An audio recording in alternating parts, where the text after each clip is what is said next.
تاکہ تھوڑا سا میرا ہاتھ کھلا ہو جائے تو کچھ پیسوں سے خالہ کی بھی مدد امداد ہو جائے گی اور ہمیں بھی یہی رہنے کے لیے کچھ سکھ کا سانس ملے گا۔ لیکن خالو کی ہٹ دھرمی اور غصے کو دیکھتے ہوئے میں خاموش ہو گئی۔ خالو بڑے ہی عجیب آدمی تھے، نہ ہمیں گھر سے باہر کام کرنے دیتے اور نہ ہی اپنے گھر میں سکون سے کھانا کھانے دیتے۔ عین کھانے کے وقت خرچوں کا رونا لے کر بیٹھ جاتے۔ یہی وجہ تھی کہ دسترخوان پر میں اور امی اکثر بھوکے ہی اٹھ جاتے۔ خالہ بیچاری بھی ہماری وجہ سے اکثر ان کے عتاب کا نشانہ بنتی رہتی تھیں۔ ایسے میں امی کو یہی راہ نظر آئی کہ وہ دوسری شادی کر کے اپنا گھر بسا لیں۔ ویسے بھی وہ کوئی بہت پڑھی لکھی نہیں تھیں کہ کہیں جاب کے لیے سٹرگل کرتی۔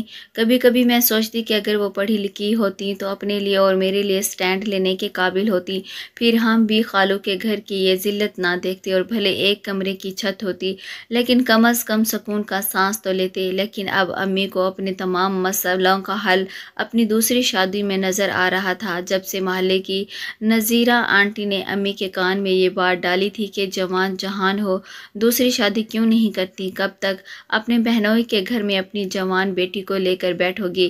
تب سے ہی امی دوسری شادی کے متعلق انتہائی سنجیدگی سے غور کرنے لگی اور پھر انہوں نے ہی نذیرہ آنٹی کو کہا کہ وہ ان کے لیے کوئی رشتہ دیکھیں۔ ایسے میں خالہ کو بھی اس بات پر کوئی اعتراض نہ ہوا، لیکن جب نذیرہ آنٹی نے جہانگیر انکل کی تصویر لا کر امی کو دکھائی تو امی تو ایک دم ہی فرائضہ ہو گئی اور ہاں کر دی۔ نذیرہ آنٹی نے جب یہ بتایا کہ یہ اس کی چوتھی شادی ہے تو امی پھٹی پھٹی آنکھوں سے ان کی طرف دیکھنے لگی۔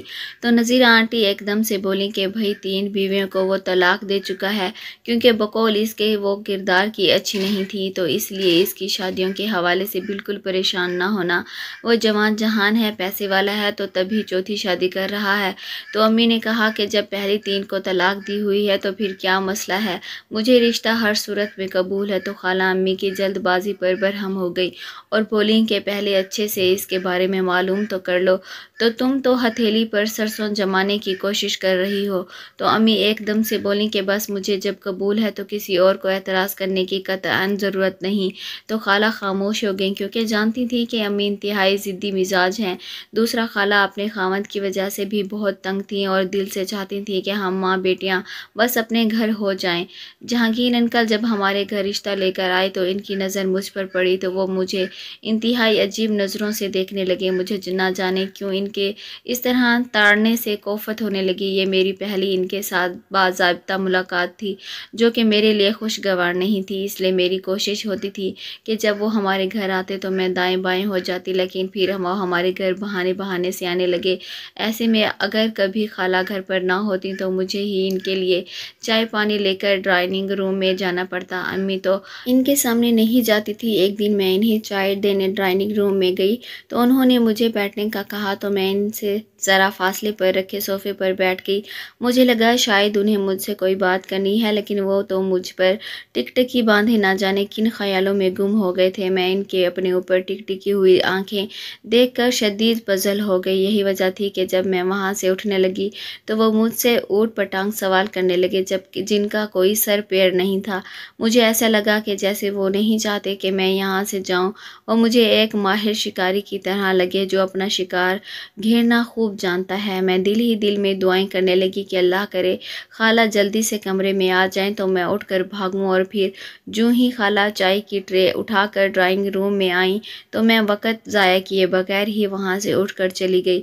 میں جہانگیر انکل کے بارے میں اپنی پسندیدگی کا اظہار ایک دن امی سے کرنے ہی والی تھی، لیکن جب میں نے اپنی ماں کے چہرے پر ابو کے مرنے کے بعد پہلی بار خوشی دیکھی تو میں خاموش ہو گئی کہ میری ماں ایک عرصے بعد مسکرائی ہے۔ کچھ ماہ بعد امی کی شادی ہو گئی اور وہ رخصت ہو کر جہانگیر انکل کے گھر چلی گئیں۔ خالو کی تو پوری کوشش تھی کہ میں بھی امی کی رخصتی کے ساتھ ہی چلی جاؤں، لیکن امی نے مجھے روک دیا کہ ابھی ان کے ساتھ جانا مناسب نہیں ہے، پہلے میں وہاں جا کر حالات دیکھ لوں پھر تمہیں ساتھ ہی لے جاؤں گی۔ تو امی کے فیصلے پر مجھے بالکل بھی دکھ نہیں لگا، بلکہ میں نے تو شکر کے کلمے ہی پڑھ لیے۔ میں تو دل ہی سے یہی چاہتی تھی کہ امی کے ساتھ نہ ہی جاؤں تو اچھا ہے۔ امی کے جانے کا دکھ اپنی جگہ ضرور تھا، لیکن امی کے ساتھ رہنے کا خیال آتے ہی میری جان جانے لگتی، کیونکہ جب مجھے جہانگیر انکل کی کھا جانے والی نظریں یاد آتی تو میرا دل سہم جاتا۔ امی کی شادی کو ابھی کچھ دن ہی گزرے تھے کہ ایک دن امی کی خالہ کی طرف کال آئی کہ ہم شام کو آپ کے گھر آئیں گے، سونیا کو تیار رکھنا، میں اسے اپنے ساتھ لے کر جاؤں گی۔ میں اس وقت خالہ کے پاس بیٹھی ہوئی تھی اور سبزی صاف کر رہی تھی۔ امی کی کال پر میرے کان کھڑے ہو گئے تو میں تشویش بھری نظروں سے خالہ کی طرف دیکھنے لگی۔ مجھے دن رات یہی دھڑکا لگا رہتا تھا کہ امی مجھے ایک نہ ایک دن لینے کے لیے آئیں گی، اور میرا یہ اندیشہ درست ثابت ہوا۔ جب خالہ نے کال بند کی اور مجھے امی کے پیغام سنایا تو میرا دل دھک دھک کرنے لگا۔ میرا اڑتا رنگ دیکھ کر خالہ نے ایک دم میرے سر پر ہاتھ رکھا اور کہا، پگلی تو کیوں پریشان ہوتی ہے؟ اچھا نہیں ہے؟ اپنی ماں کے ساتھ رہے گی یہاں، ہمارے گھر سے تو کئی گنا بہتر ماحول تجھے ملے گا، کھانے پینے کی وہاں کوئی تنگی نہیں ہے، جہانگیر بھائی ہاتھ کا بہت کھلا ہے، تم وہاں بہت خوش رہو گی۔ میں نے خالہ کی طرف دیکھا اور کہا، خالہ میں امی کے ساتھ نہیں جانا چاہتی۔ خالہ نے گہرا سانس لیا اور پھر بولی، لیکن بیٹا تمہیں اپنی ماں کے ساتھ جانا چاہیے، وہ تمہیں بہت چاہتی ہیں۔ پر خالہ وہ جہانگیر انکل مجھے بالکل پسند نہیں، میں وہاں نہیں رہنا چاہتی۔ بڑی بری بات سونیا، وہ تمہارے انکل نہیں ہیں بلکہ انہیں ابو کہا کرو، اب رشتے میں وہ تمہارے والد ہیں۔ تو میں ایک دم سے بکھلا گئی اور تیزی سے بولی، وہ بالکل بھی میرے والد نہیں ہیں، میرے ایک ہی والد تھے اور وہ فوت ہو چکے ہیں۔ والد کیا ایسے ہوتے ہیں؟ تو خالہ میری بات سن کر فکر مندی سے میری طرف دیکھ کر بولی، والد اور کیسا ہونا چاہیے سونیا، اور وہ رشتے میں تمہارا سوتیلا باپ ہے، لیکن اس کے باوجود تمہیں لینے کے لیے آ رہا ہے، تو کیا یہ کم ہے؟ خواہ کیوں ناشکری کرتی ہو تم؟ میں کیا کروں خالہ، مجھے بہت ڈر لگتا ہے، میں نے بے بسی سے کہا۔ اس میں ڈر والی کیا بات ہے؟ تم نے خواہ ڈر کو اپنے اوپر مسلط کر لیا ہے۔ میں نے کچھ سوچا اور پھر کہا، اچھا اگر میں کبھی آپ کی طرف آنا چاہوں تو کیا آ سکتی ہوں؟ تو خالہ ایک دم مسکرا کر بولی، کیوں نہیں آ سکتی میری جان، میرے گھر کے دروازے تم پر ہمیشہ کے لیے کھلے ہیں، جب دل کرے ضرور آؤ۔ وہاں جانے کا مطلب یہ تو نہیں ہے کہ خالہ کا دروازہ بند ہو جائے گا، میں ہمیشہ تمہارے ساتھ ہوں۔ خالہ نے میری طرف ہمدردی سے دیکھا، لیکن ان کی یہ تسلیاں میرا دل بہلانے کے لیے ناکافی ثابت ہوئیں، اور میں ایک دم سے خالہ کی بات سن کر رونے لگی اور دل ہی دل میں سوچنے لگی کہ میں آخر جو محسوس کر رہی ہوں اسے کن الفاظ میں اپنی خالہ اور ماں کو بتاؤں کہ وہ میرے اندر کا ڈر سمجھ جائیں۔ میں خود بھی اتنی سمجھدار نہیں تھی کہ ان سے اپنے اندیشوں کے بارے میں ذکر کر سکتی۔ خالہ مجھے مسلسل روتے دیکھ کر پریشان ہو گئی اور بولی، کیا بات ہے سونیا، تم آخر ایسے کیوں رو رہی ہو؟ تو میں نے ایک دم سے خالہ سے کہا، آپ مجھے یہیں پر رہنے دیں۔ خالہ نے ایک دم مجھے اپنے سینے سے لگا لیا اور کہا، اللہ نہ کرے کہ تمہیں کسی کے بھی آگے ہاتھ جوڑنے پڑیں، اللہ تمہارا مقدر ہم دونوں بہنوں جیسا نہ کرے، تمہیں وہ دکھ نہ ملے جو ہمارے نصیب میں لکھے ہوئے ہیں۔ تم تو خوش نصیب ہو کہ تمہارا سوتیلا باپ تمہیں خود لینے کے لیے آ رہا ہے۔ رقیہ بتا رہی تھی کہ جہانگیر نے خود کہا ہے کہ سونیا کو یہاں لے کر آؤ، اب یہ اس کا بھی گھر ہے۔ تمہیں کیا بتاؤں کہ تمہاری ماں یہ بات کرتے ہوئے کتنی خوش تھی، اور یہ تو کتنی خوش نصیبی کی بات ہے، ورنہ عموماً سوتیلے باپ کہاں اتنے فراخ دل ہوتے ہیں کہ پہلے شوہر کے بچوں کو قبول کریں۔ تو میں نے خالہ سے کہا کہ مجھے وہ بالکل بھی اچھے نہیں لگتے، پتہ نہیں آپ لوگوں نے ان میں کیا ایسا دیکھ لیا ہے۔ تو خالہ میری بات سن کر فکر مند ہو گئی اور بولی، تم بلا وجہ ضرورت سے زیادہ سوچ رہی ہو، جب تمہاری ماں مطمئن ہے تو تم کیوں پریشان ہوتی ہو؟ یہ تمہاری پریشانی کی عمر نہیں ہے، ہم ہیں تمہاری فکر کرنے والے، بس اب تم رونا دھونا بند کرو اور اچھے بچوں کی طرح شام کو اپنا بیگ تیار کر لینا۔ خالہ میری آنکھوں میں آئے آنسو کو پہنچتے ہوئے کمرے سے باہر چلی گئی تو میں پھوٹ پھوٹ کر رونے لگی۔ جانے کیوں مجھے اپنے ابو اس وقت بہت زیادہ یاد آئے، کاش وہ اس وقت زندہ ہوتے تو میں اتنی مشکل صورتحال سے نہ گزرتی۔ شام سے پہلے ہی امی اپنے دوسرے شوہر جہانگیر کے ساتھ مجھے لینے آئیں تو ان کا رنگ ڈھنگ دیکھ کر میں اور خالہ حیران ہی رہ گئے۔ انہوں نے انتہائی تیز رنگ کا لباس پہن رکھا تھا اور خوب تیز میک اپ کر رکھا تھا۔ بات بات پر امی خوب چہک رہی تھی تو خالہ امی کو دیکھ کر بہت خوش ہوئی۔ امی نے خالہ کو بتایا کہ جہانگیر بہت ہی خیال رکھنے والے شوہر ثابت ہوئے ہیں، میں جو اندیشے لے کر ان کے گھر گئی تھی وہ سارے کے سارے اندیشے غلط ہو گئے۔ آپ یہاں سے ہی اندازہ لگا لیں کہ وہ مجھ سے شادی کے دوسرے دن ہی کہنے لگے کہ سونیا کو جا کر لے آؤ، وہ وہاں تمہارے بنا تنگ ہو رہی ہوگی۔ امی بات کرتے کرتے کن نکھیوں سے میری طرف دیکھنے لگیں تو میں نے اپنا منہ دوسری طرف کر لیا۔ خالہ تو امی کی باتیں سن کر بہت مطمئن ہو گئے اور پھر وہ چائے بنانے کے لیے کچن میں گئی تو امی میرے پاس آ کر بیٹھ گئی۔ ہاں بھائی سونیا، تم نے اپنا بیگ پیک کیا یا نہیں؟ ہم زیادہ دیر یہاں نہیں ٹھہریں گے، جہانگیر کو ایک ضروری کام سے کہیں جانا بھی ہے۔ تو میں نے جھنجھلا کر امی سے کہا، امی آپ مجھے کیوں لینے کے لیے آ گئی ہیں؟ میں یہاں پر بالکل ٹھیک تھی۔ تو امی نے میری بات سن کر ایک دم مجھے حیرت سے دیکھا اور بولی، یہ تمہارا گھر نہیں ہے، تمہارا گھر وہاں ہے جہاں میں رہتی ہوں۔ اور پھر وہ انتہائی دھیمی آواز میں میرے کان کے پاس آ کر بولی، اس گھر میں جو ہم نے وقت گزارا ہے اللہ وہ کسی دشمن پر بھی نہ لائے۔ کہنے کو تو یہ میرے بہن اور بہنوئی کا گھر ہے، لیکن انہوں نے ہمیں ہر وقت سولی پر ہی ٹانگے رکھا۔ تو اب جب ہمیں حقیقی معنوں میں ایک چھت میسر آ گئی ہے تو تم کیوں اتنی بدبخت ہو کہ پھر بھی اسی جگہ رہنے کی کوشش مند ہو جہاں پر ہر پل دم گھٹتا رہا؟ تو میں سر پکڑ کر بیٹھ گئی۔ مجھے سمجھ نہیں آ رہی تھی کہ میں اپنی ماں کو کیسے سمجھاؤں کہ کم از کم یہاں خالو مجھے جہانگیر انکل کی طرح گندی نظروں سے تو نہیں دیکھتے، نہ زیادہ سے زیادہ غصے ہی کرتے ہیں تو وہ میں سہ لیتی ہوں، لیکن گندی نظروں کو کیسے برداشت کیا جا سکتا ہے؟ لیکن میں جانتی تھی کہ امی کو یہ سب سمجھانا فضول ہے، کیونکہ ایک تو مجھے انہیں سمجھانا نہیں آتا اور اگر کچے پکے لفظوں میں انہیں بتا بھی دیتی تو وہ میری بات نہ سمجھتی، کیونکہ وہ ابھی جہانگیر انکل کے نام کی مالا جپ رہی تھی اور ابھی انہیں جہانگیر انکل کے علاوہ اور کچھ بھی نہیں سوچ رہا تھا۔ یہاں تک کہ میرے چہرے پر آئی فکر مندی پر بھی وہ الرٹ نہ ہوئی۔ چائے پیتے ہی امی نے مجھے کہا، چلو سونیا اب ہم نکلتے ہیں۔ تو میں نے آخری بار کوشش کرتے ہوئے پھر امی کو انکار کرنا چاہا اور آس بھری نظروں سے میں نے خالہ کی طرف دیکھا، لیکن خالہ نے اپنی نظر مجھ سے پھیر لی، جو اس بات کا ثبوت تھا کہ وہ مجھے نہیں رکھنا چاہتی۔ تو میں نے خود کو اللہ کے سپرد کر دیا اور امی کے ساتھ خالہ کے گھر سے نکل آئی تو سامنے جہانگیر انکل گاڑی لے کر آئے ہوئے تھے۔ وہ گاڑی خود ڈرائیو کر رہے تھے تو امی ان کے ساتھ والی سیٹ پر جا کر بیٹھ گئی، جبکہ میں گاڑی کی بیک سیٹ پر جا کر ابھی بیٹھی ہی تھی کہ فرنٹ مرر سے دو گھورتی نگاہیں مجھ پر جم سی گئیں۔ کیسی ہو سونیا؟ ایک شیطانی مسکراہٹ کے ساتھ اس نے مجھ سے پوچھا۔ تو میں پریشان سی ہو گئی تو میں نے آہستہ سے کہا، ٹھیک ہوں، اور گاڑی کی ونڈو سیٹ سے باہر دیکھنے لگی۔ گاڑی چل پڑی، لیکن اچانک گاڑی کے فرنٹ مرر پر میری جب نظر پڑی تو میں نے دیکھا کہ جہانگیر انکل مجھے مسلسل دیکھے جا رہے ہیں۔ ان کا یوں مجھے بار بار دیکھنا بے چین کرنے لگا۔ میرے دل کی دھڑکن تیز ہو گئی۔ میں مسلسل اس طرح تاڑنے پر زچ ہو کر سوچنے لگی کہ ابھی اس کا یہ عالم ہے تو گھر جا کر کیا ہوگا۔ میں نے تسلی دیتے ہوئے خود کو سنبھالنے کی کوشش کی، لیکن بری طرح سے ناکام ہو گئی۔ لیکن سچ کہوں تو میرا دل اب اسے عزت دینے پر مائل نہ ہوا۔ جب ہم گھر پہنچے تو ایک عجیب سے خوف نے میرے دل کو گھیر لیا۔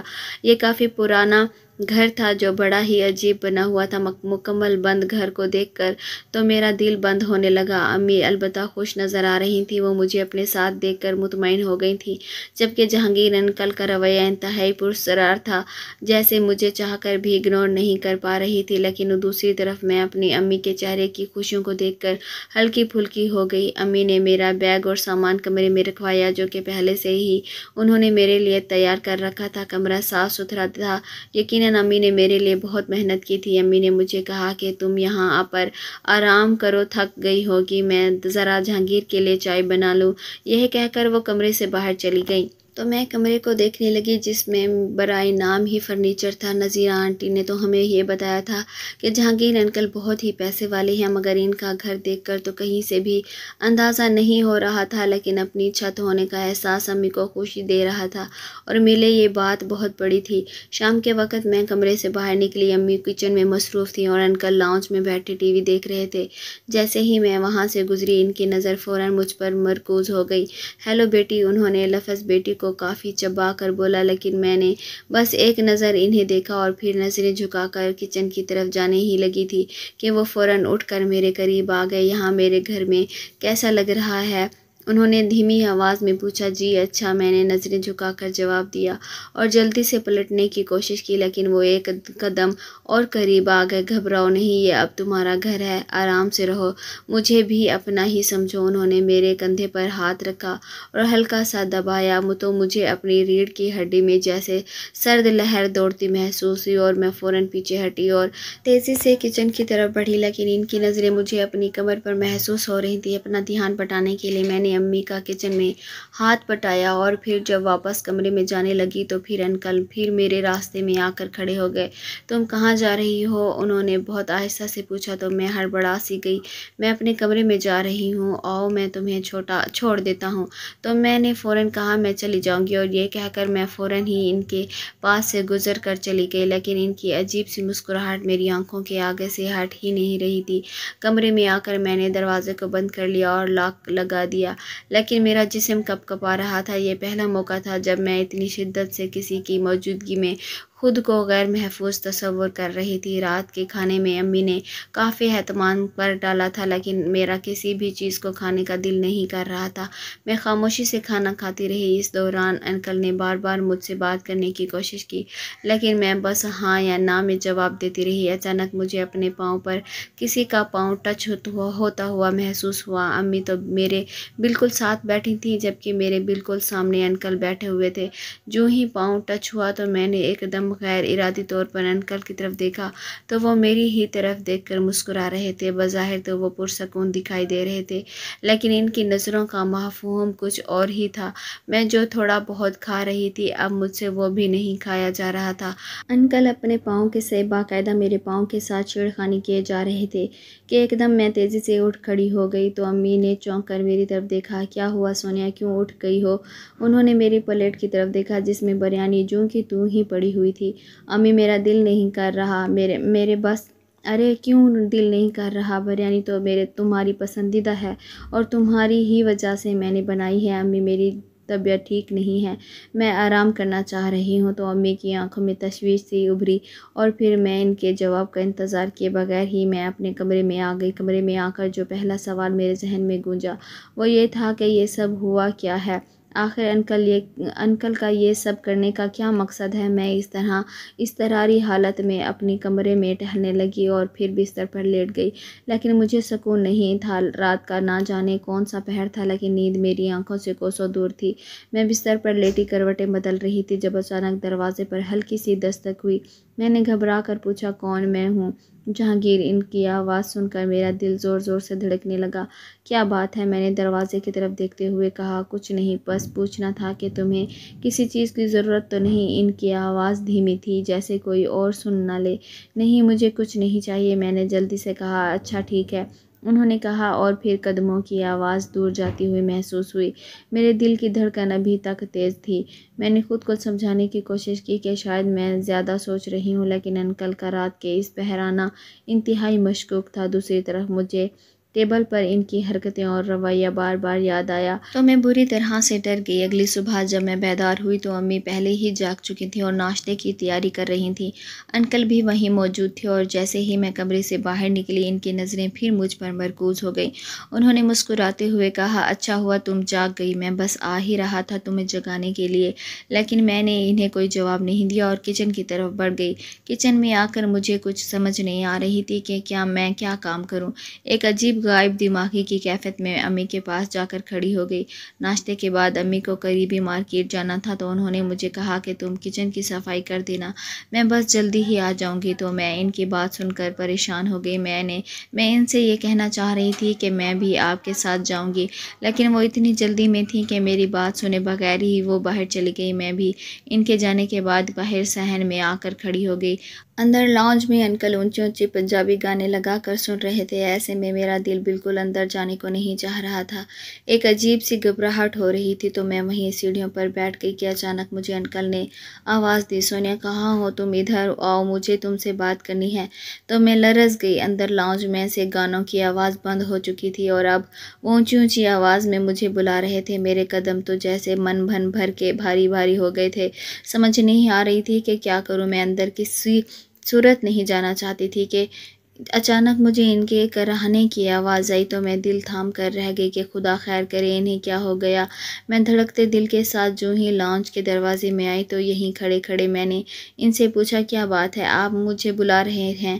تو وہ ایک دم بولے، ارے بھائی تو اتنی دور کھڑی ہو گئی ہو تو کیا خاک بتاؤں گا، ذرا نزدیک آؤ ادھر، میں درد سے مرا جا رہا ہوں اور تم ہو کے پوچھتی بھی نہیں کیا ہوا آپ کو۔ میں نے دھڑکتے دل کے ساتھ پوچھا تو وہ ایک عجیب سی مسکراہٹ چہرے پر سجائی بولا، بھائی میرے پیروں میں درد ہے، اگر تم مجھے اپنا سمجھتی ہو تو تھوڑی دیر میرے پیر ہی دبا دو، ابھی تمہاری امی ہوتی تو وہ میرا پیر دبا دیتی، اب وہ نہیں ہے تو ان کی جگہ تم یہ کام کرو۔ میں امی کی غیر موجودگی میں ان کے قریب جانا نہیں چاہ رہی تھی، لیکن میرے دیکھتے ہی دیکھتے ان کا لب و لہجہ نرمی سے غصے میں بدل گیا تو میں بھی ڈر گئی۔ ارے بھائی میں تمہیں کھا تھوڑی جاؤں گا، آ جاؤ۔ میں ڈرتے ڈرتے ان کے قریب گئی تو انہوں نے اپنے پاؤں ٹیبل پر رکھ دیے اور آنکھوں سے اشارہ کرتے ہوئے کہا کہ میرے پیر دباؤ۔ میں نہ چاہتے ہوئے بھی ان کے پیر دبانے لگی تو وہ ایک دم خوش ہوتے ہوئے بولے، تمہیں یہاں کسی چیز کی کمی تو نہیں؟ اگر تمہیں کوئی بھی چیز چاہیے تو تم مجھے بتا دیا کرو۔ یہ کہتے ہی وہ میرے قریب آ بیٹھے تو میں ایک دم ہڑبڑا کر اٹھی ہی تھی کہ انہوں نے میرا ہاتھ پکڑ لیا تو میں بری طرح سے لرزنے لگی۔ میرے اندر اتنی ہمت بھی نہیں رہی تھی کہ میں ان سے کہتی کہ میرا ہاتھ چھوڑ دیں۔ میں بار بار ان کے ہاتھ سے اپنا ہاتھ چھڑا رہی تھی، لیکن میرے ہاتھ پر ان کی گرفت اتنی سخت ہونے لگی کہ میری آنکھوں میں آنسو آ گئے۔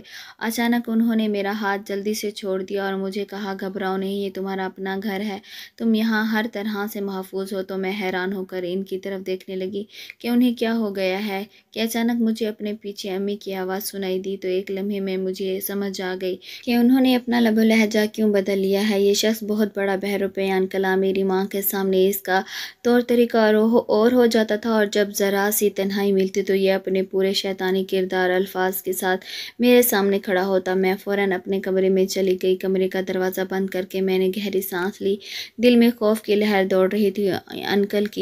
انکل کا رویہ دن بدن بدتر ہوتا جا رہا تھا اور میں نہیں جانتی تھی کہ اس صورتحال سے کیسے نپٹا جائے۔ میں نے دل میں سوچا کہ امی کو بتاؤں، لیکن پھر خیال آیا کہ شاید وہ میری بات پر یقین نہ کریں۔ انکل کی یہ چھوٹی چھوٹی حرکتیں میری زندگی کو مشکل بنا رہی تھیں۔ تھوڑی دیر کے بعد امی میرے کمرے میں آئیں تو میں نے روتے ہوئے انہیں کہا کہ مجھے اکیلے چھوڑ کر مت جایا کریں، تو امی الجھن بھری نظروں سے میری طرف دیکھنے لگیں۔ پھر امی نے مجھے اطمینان دلایا کہ ٹھیک ہے، آئندہ میں جہاں پر بھی جاؤں گی تمہیں اپنے ساتھ لے کر جاؤں گی، تو میں مطمئن ہو گئی۔ اس دوران بس میری یہ کوشش ہوتی تھی کہ میں انکل کی موجودگی میں زیادہ تر اپنے کمرے میں ہی رہوں، لیکن جب وہ گھر سے باہر ہوتے تو میری کوشش ہوتی کہ میں فٹافٹ امی کے ساتھ گھر کے کاموں میں مدد کروا دوں۔ ایک دن انکل نے امی سے کہا کہ انہیں کاروبار میں کافی نقصان ہو گیا ہے، لہٰذا گھر کے نظام کو چلانے کے لیے انہیں کہیں نہ کہیں نوکری کرنی پڑے گی۔ تو امی ان کی بات سن کر پریشان ہو گئی اور بولی، میری تو تعلیم بھی نہیں ہے اور نہ ہی مجھے کوئی خاص ہنر آتا ہے، تو میں کیا جاب کروں گی؟ تو وہ ایک دم بولے کہ اس میں ہنر یا تعلیم کی ضرورت نہیں ہے، یہ اچار کی فیکٹری ہے اور تمہیں بس پیکنگ کرنی ہے، تو یہ کوئی اتنا مشکل کام نہیں ہے، ہفتہ 10 دن کے اندر سیکھ لو گی۔ تو امی خاموش ہو گئی، لیکن میں پریشان ہو گئی۔ جو ہی انکل گھر سے باہر نکلے تو میں نے امی سے کہا، امی آپ نے جہاں پر بھی نوکری کرنی ہے ضرور کریں، لیکن مجھے بھی اپنے ساتھ لے کر جائیں۔ میں نے غصے سے کہا تو امی پریشان ہو گئی اور بولی، ٹھیک ہے، کل تم بھی میرے ساتھ ہی چلنا۔ اگلے دن جب انکل امی کو لے کر فیکٹری جانے کے لیے نکلے ہی تھے تو میں بھی ساتھ چل پڑی۔ تو انکل نے بڑی حیرت سے امی کی طرف دیکھا کہ اس کو کدھر لے کر جا رہی ہو؟ تو امی نے کہا کہ یہ اکیلے کیسے رہے گی؟ تو وہ امی پر بگڑ سے گئے اور کہنے لگے، یہ گھر ہے میرا، تمہارے بہنوئی کی طرح کا استبل نہیں ہے کہ جس میں رہتے ہوئے تمہاری بیٹی ڈر جائے گی، اور ویسے بھی فیکٹری میں وہی لوگ جاتے ہیں جنہیں کام کرنا ہوتا ہے، ان کے ساتھ کسی اور کو اندر جانے کی اجازت نہیں ہوتی۔ تو امی نے کہا کہ ٹھیک ہے، یہ بھی میرے ساتھ فیکٹری میں کام کر لے گی، اسے بھی گھر میں بیٹھ کر تو بوریت ہی ہوتی ہے۔ تو انکل ایک دم بولے کہ کوئی ضرورت نہیں ہے اسے فیکٹری میں کام کرنے کی، ویسے بھی میں نے کون سا تم سے ساری زندگی فیکٹری میں کام کروانا ہے، بس کچھ مہینوں کی بات ہے، میرا کاروبار پھر سے جم گیا تو تم گھر میں بیٹھ کر راج کرنا۔ تو امی خاموش ہو گئیں، کیونکہ وہ اچھے سے جانتی تھیں کہ اگر انہوں نے یہاں پر مزید بحث کی تو ان کے شوہر کا موڈ اتنا خراب ہو جائے گا کہ لینے کے دینے پڑ جائیں گے، لہٰذا وہ تو ان کے ساتھ خاموشی سے آگے بڑھ لیں۔ جبکہ میں یہ سوچ سوچ کر پریشان ہونے لگی کہ اب میرا کیا ہوگا جب میں امی فیکٹری چلی جائیں گی۔ تو انکل اکثر مجھے بہانے سے اپنے کمرے میں بلاتے، کبھی کہتے کہ میرے سر میں درد ہے، کبھی کہتے کہ پیر دباؤ۔ وہ ہر وقت میرے ارد گرد پھرتے رہتے، اور جب انہیں اس بات کا احساس ہوا کہ میں شکایت نہیں کرتی تو وہ اور بھی زیادہ دلیر ہو گئے، اور اب تو انتہائی بے تکلفانہ انداز میں مجھ سے گفتگو بھی کرنے لگے تھے، اور وہ گفتگو اتنی فضول ہوتی کہ مجھے الجھن ہونے لگتی، لیکن میں خاموش ہی رہتی۔ اب ان کی بدتمیزیاں حد سے زیادہ بڑھنے لگی تھیں، جو میرے لیے ناقابل برداشت ہوتی جا رہی تھیں۔ میں آخر کب تک ان پر پردہ ڈالتی؟ ایک دن میں نے فیصلہ کیا کہ مجھے اب امی کو سب کچھ بتا دینا چاہیے۔ آخر میں ان کے شوہر کی بد تہذیبی کو کیوں چھپاؤں، بلکہ انہیں صاف صاف بتا دوں گی کہ آپ کو فیکٹری میں بھجوانے کے بعد یہ شخص سارا دن گھر میں بیٹھا رہتا ہے اور مجھے پریشان کرتا ہے۔ شاید یہ سب جاننے کے بعد امی کوئی بہتر فیصلہ کرنے کی پوزیشن میں آ جائیں، لہٰذا میں امی کا بے صبری سے انتظار کرنے لگی، اور جب وہ شام کو لوٹیں تو میں نے موقع دیکھ کر امی کو ساری بات بتا دی۔ امی نے پوری سنجیدگی کے ساتھ میری ساری بات سنی اور گہری سوچ میں ڈوب گئیں۔ پھر انہوں نے خالہ سے بات کی اور کہا کہ سونیا کو آپ اپنے گھر میں رکھ لیں، تو خالہ نے دو ٹوک انداز میں امی کو منع کر دیا اور کہا کہ تم ماں بیٹیاں اپنے معاملات کو خود ہی سلجھاؤ، میں پہلے ہی بہت پریشان ہوں۔ ان دونوں خالوں کا ایکسیڈنٹ ہوا تھا اور وہ ٹانگ ٹوٹنے کی وجہ سے چارپائی پر ہی پڑے رہتے تھے، اور آج کل تو ان کا غصہ عروج پر تھا۔ وہ اپنی معذوری کی وجہ سے خالہ کو مار تو نہیں سکتے تھے، لیکن ذرا سی بات پر انہیں گالیاں دیتے اور خوب غصہ ان پر نکالتے۔ اس سچویشن میں خالہ نے امی سے معذرت ہی کر لی تو امی اور بھی پریشان ہو گئی۔ مجھے لگتا تھا کہ امی کوئی نہ کوئی حل نکال لیں گی، لیکن جب امی نے مجھے کہا کہ تم اس معاملے میں خاموش ہی رہو، اور جب میں گھر پر نہ ہوا کروں تو تم میرے کمرے سے باہر مت نکلو، بلکہ کمرے کو اندر سے لاک لگا کر چپ کر کے بیٹھ جایا کرو، تو مجھے امی پر حیرت ہوئی کہ یہ کوئی مسئلے کا حل تو نہیں ہے۔ تو امی نے کہا پھر میں کیا کروں؟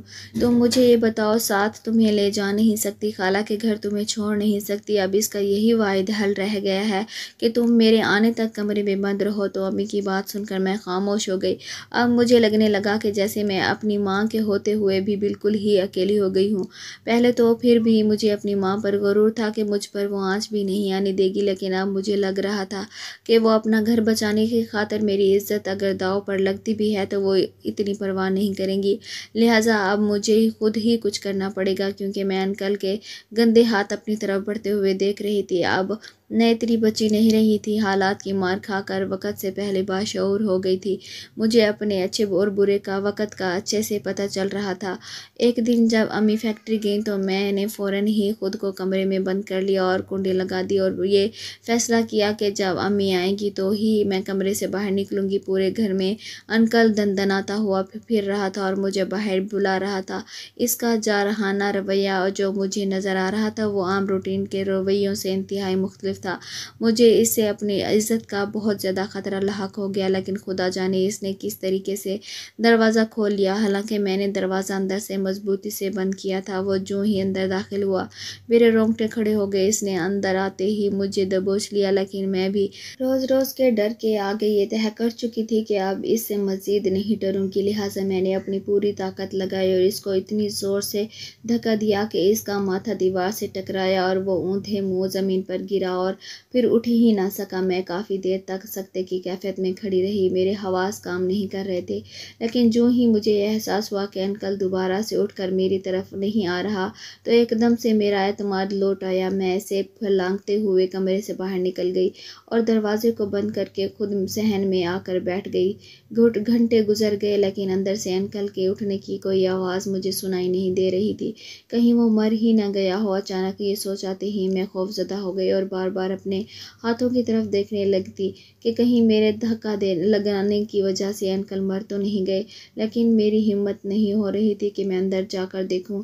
دن ڈھل چکا تھا اور امی کے آنے کا وقت ہونے لگا تھا۔ میں بے چینی سے صحن میں چکر کاٹنے لگی تھی، اتنے میں دروازے پر دستک ہوئی تو میں دوڑ کر دروازہ کھولا۔ سامنے امی کھڑی تھی، میرے چہرے پر ہوائیاں دیکھ کر وہ پریشان ہو گئی اور بولی، سب خیر تو ہے سونیا؟ کیا بات ہے، کیوں گھبرائی ہوئی ہو؟ تو میں رونے لگی اور ان سے کہا، وہ اندر انکل۔ تو امی ایک دم سٹ پٹا کر میری طرف دیکھنے لگی، کیا ہوا جہانگیر کو؟ تو میں انہیں لے کر اپنے کمرے میں آئی تو انہوں نے دیکھا کہ ان کا شوہر مر چکا ہے۔ وہ ہکا بکا میری طرف دیکھنے لگی تو میں نے روتے ہوئے انہیں سب کچھ بتا دیا تو امی سر پکڑ کر بیٹھ گئیں۔ پھر ایک دم امی اٹھیں اور انہوں نے مجھے کہا کہ یہ سب میں نے کیا ہے، خبردار تم نے اگر کوئی لفظ بھی اپنے منہ سے نکالا تو امی کی بات سن کر میں پریشان ہو گئی۔ میں نے امی سے کہا کہ اس ابلیس کا خاتمہ میرے ہاتھوں ہوا ہے، آپ کیوں اپنے سر پر یہ الزام لیتی ہیں؟ تو امی نے مجھے کہا کہ میں تو اپنی آدھی زندگی گزار چکی ہوں، اگر آدھی جیل میں بھی گزر گئی تو مجھے کوئی فرق نہیں پڑتا، لیکن تمہارے سامنے ابھی پوری زندگی پڑی ہوئی ہے، لہٰذا کوئی حماقت مت کرنا، جیسے کہہ رہی ہوں ویسے ہی کرو۔ امی نے خالہ کو فون کیا اور انہیں بلا لیا اور خالہ سے کہا کہ اس کا بہت خیال رکھنا۔ پھر امی نے پولیس والوں کو کال کی تو آدھے گھنٹے کے اندر پولیس ہمارے گھر میں موجود تھی۔ امی نے خود اپنے جرم کا اقرار کرتے ہوئے سارا الزام اپنے سر پر لے لیا۔ جس دن امی کو جیل ہوئی اس دن میں بہت روئی کہ میری وجہ سے میری ماں آج اس حال کو پہنچ گئی، جبکہ امی مجھے کہنے لگیں کہ اس میں تمہارا کوئی قصور نہیں، کاش میری آنکھوں پر پٹی بندھی ہوتی تو تم اس درندے کے ہاتھوں اتنی پریشان ہی نہ ہوتی۔ امی کو بہت پچھتاوا تھا، لیکن اب کیا ہو سکتا تھا۔ میں پلٹ کر خالہ کے گھر چلی گئی، کیونکہ ان کے گھر کے علاوہ اس بھری دنیا میں میرا اور کوئی ٹھکانہ نہیں۔ میں نے امی سے کہا تھا کہ میں دارالامان چلی جاتی ہوں، لیکن خالہ نے مجھے کہا کہ دارالامان میں تو لڑکیوں کی عزت اور بھی غیر محفوظ ہے، لہٰذا میں تمہیں وہاں چھوڑنے کا رسک نہیں لے سکتی۔ بس اگر تمہارے خالو غصے میں کچھ بولیں تو اپنا کان بند کر کے زندگی گزارنے کی کوشش کرنا، اور میں نے ایسا ہی کیا۔ جب تک خالو زندہ رہے تو کوشش کی میں ان کے سامنے ہی نہ جاؤں اور جب چپ کر کے اپنا وقت گزارنے لگی، لیکن ان کی ڈیتھ کے بعد خالہ کی زندگی میں جیسے ایک سکون سا آ گیا۔ خالہ نے گھر کا نظام چلانے کے لیے ایک قریبی فیکٹری میں جاب کر لی اور میں نے بھی گھر کے پاس اسکول میں ٹیچنگ سٹارٹ کر لی۔ یوں خالہ اور میری آمدنی سے گھر کا نظام چلنے لگا۔ ساتھ ساتھ میں نے اپنی تعلیم کا سلسلہ بھی شروع کر دیا، کیونکہ میں چاہتی تھی کہ پڑھ لکھ کر اپنے پیروں پر کھڑی ہو جاؤں، کیونکہ زندگی میرے لیے پھولوں کی سیج نہیں تھی، اور نہ ہی میں اپنی زندگی میں کوئی امید باندھ رکھی تھی کہ کوئی آئے گا اور مجھے اس مشکل صورتحال سے نکال لے گا۔ مجھے جو کرنا تھا خود کرنا تھا، اس لیے میں نے اپنا ذہن بنا لیا کہ اب اپنی زندگی میں کسی سے نہیں ڈرنا اور بس آگے بڑھتے رہنا ہے۔ اس بھاگتی دوڑتی زندگی میں اگر کبھی امی کی یاد بھی بہت زیادہ ستاتی تو میں ان سے ملنے کے لیے جیل چلی جاتی۔ ایک دن میں ان سے ملنے جیل گئی کہ اچانک امی کی دردناک چیخیں میرے کانوں میں پڑیں تو میں گھبرا گئی، کیونکہ ویٹنگ روم کے ساتھ ہی امی کا سیل تھا اور میں اپنی ماں کی آواز ہزاروں میں پہچان سکتی تھی۔ میں ایک دم سے اٹھ کر کھڑی ہو گئی اور ڈیوٹی پر کھڑے کانسٹیبل سے منت کرنے لگی تھی کہ مجھے میرے ماں کے پاس لے چلو۔ میری آواز میں اتنا درد تھا کہ کانسٹیبل مجھے روتا دیکھ کر میری مدد پر آمادہ ہو گیا اور وہ مجھے لے کر اس سیل کی طرف آیا جس میں میری ماں بند تھی۔ میں جوں ہی سیل کے اندر گئی تو مجھ پر قیامت ٹوٹ پڑی، کیونکہ وہ درد ذیح سے گزر کر ایک چاند سے بیٹے کی ماں بن چکی تھی۔ یہ ان کا اور جہانگیر کا بیٹا تھا، لیکن اماں کو جہانگیر کے ساتھ ساتھ اس کی یاد دلانے والی ہر نشانی کے ساتھ شدید نفرت ہو گئی تھی۔ یہی وجہ تھی کہ انہوں نے اپنے بیٹے کی طرف دیکھنا بھی گوارا نہیں کیا اور ڈاکٹر کو کہا کہ اس بچے کو میری نظروں سے اوجھل کر دو، مجھے یہ بچہ نہیں چاہیے جس کے باپ نے میری بیٹی کی زندگی کو تباہ کرنے کی کوشش کی۔ بھلا اس کے بیٹے کو میں کیوں پالوں؟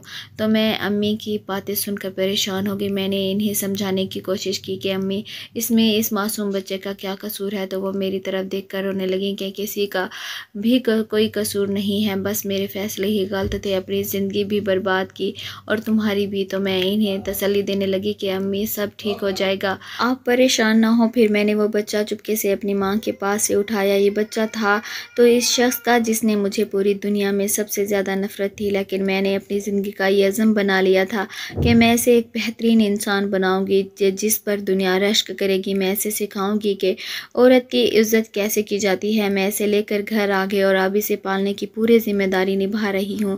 امی کی جیل میں ہی کچھ عرصے کے بعد ڈیتھ ہو چکی تھی اور ان کی ڈیتھ کے چند ماہ بعد ہی میرا ایک رشتہ آیا، تو خالہ نے خاموشی سے میرا نکاح کر کے مجھے رخصت کر دیا۔